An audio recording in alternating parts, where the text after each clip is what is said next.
All right, let's get into the origin story of the School of Magic. We're going to go deep into the source material today to really understand the history behind it all, a history that was forged in conflict and absolute desperation during the First War.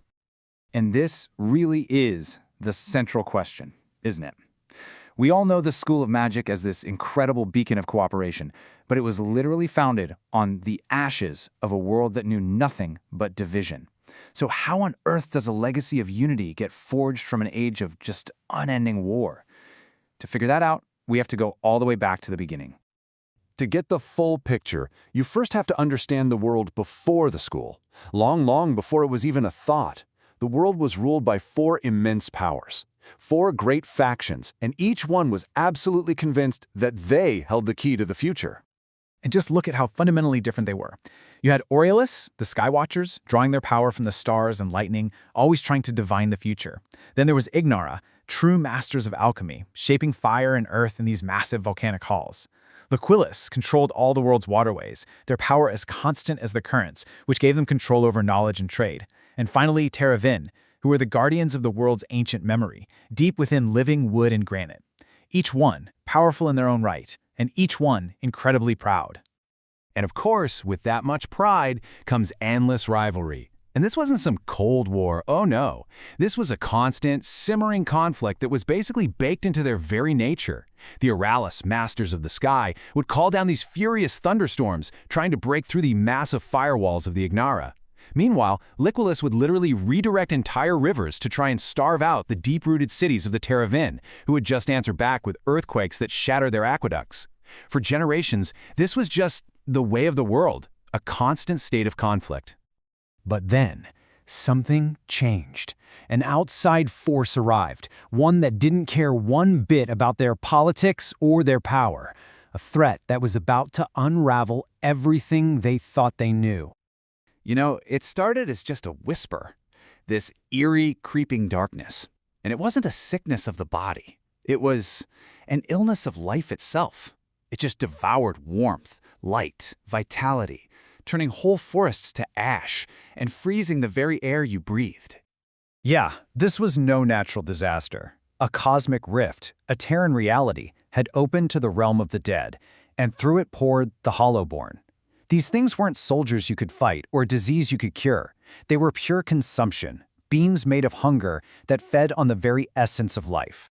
So how did our proud, warring factions respond to this? Well, pretty much exactly as you'd expect. They turned inward. At first, they blamed each other, right? They sealed off their borders behind these huge magical wards and just tried to wait it out. But their magic was completely useless. See, the Hollowborn weren't alive, so you couldn't burn them or drown them. In fact, they fed on magic itself. The Aurelian stars began to dim, Ignaran fires sputtered and died. The entire world was just decaying around them. Their isolation had become a death sentence. And this was the turning point. When the darkness was at their doorsteps, threatening to swallow everything, all those centuries of ambition and rivalry suddenly meant nothing.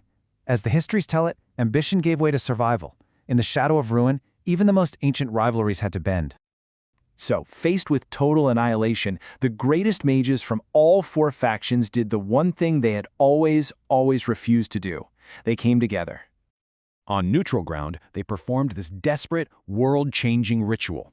First, they actually anchored pieces of their own souls into magical mirrors, a kind of guarantee that their knowledge would survive even if they didn't. Then, for the first time in history, they combined their powers, sky, fire, water, and earth, into a single unified force. And from this, they forged something brand new. Patronus. Spectral guardians that could finally fight the Hollowborn on their own terms. And believe it or not, their crazy gambit paid off. With this new, combined magic, they were actually able to push back the darkness. Step by painstaking step, they reclaimed their world. It all culminated in this one final massive spell that sealed the rift between realms for good. A spell so powerful, its echo is said to have cracked the very fabric of reality. You have to remember, their new alliance, this new magic, it was born out of desperation, not some newfound friendship.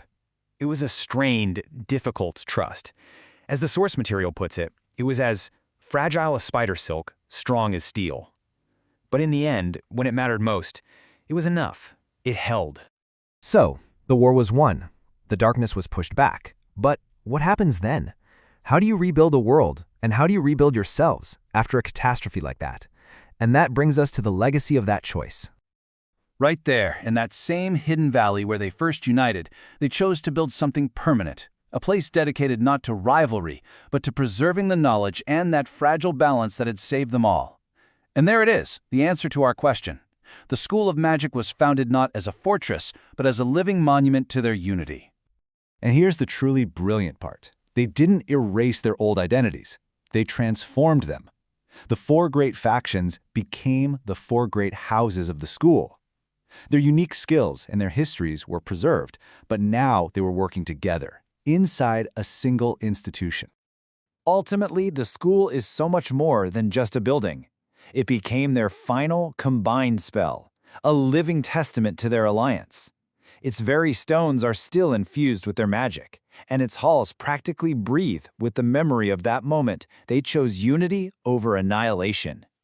Their victory created a new world, sure, but the memories of the old one, of the war, the sacrifice, the incredible magic that won it, all of that is preserved. And it leaves you with one final thought, doesn't it? Down in the Pensieve, at the very heart of the school, what other forgotten memories from that dark, transformative age are still just swirling around, waiting to be seen?